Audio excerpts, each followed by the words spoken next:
তো আজকে রবিবার আমি বাজার আগে আগে করে এসেছি খেলার জন্য, মানে অন্য মাঠে খেলা হয়, বাট আমি এই যে খেলা হচ্ছে দেখছো, এটা অন্য মাঠ। হ্যাঁ, দেখো সব 4-5 টিমের মধ্যে ম্যাচ হচ্ছে, এটা অন্য। তো মানে আমি বাজার করে এসেছি, বাজার করে ভাবলাম খেলতে যাবো, তো খেলতে এসে দেখি সেই মাঠে আর খেলা হচ্ছে না।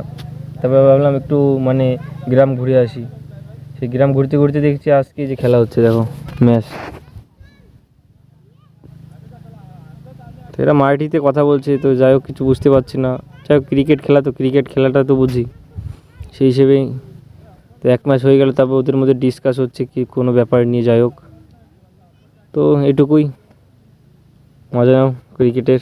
সারাদিন তো কাজ, আর আমি কাজের ফাঁকে, কাল আমাদের ছুটি 26শে জানুয়ারি, কাল ছুটি। মহারাষ্ট্রে খুব মানে প্রজাতন্ত্র দিবস।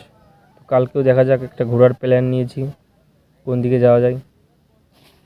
তো এইটুকুই থাক আজকের ভিডিও। আর কমেন্ট করে বলে অবশ্যই ক্রিকেট খেলা কাদের ভালো লাগে, অবশ্যই মানে ক্রিকেট খেলা কার কার মানে ভালো লাগে, এবং বাইরে এসে এরকম আমার মতো ক্রিকেট খেলতে যায় বা দেখতে যায়, কমেন্টে অবশ্যই লিখো।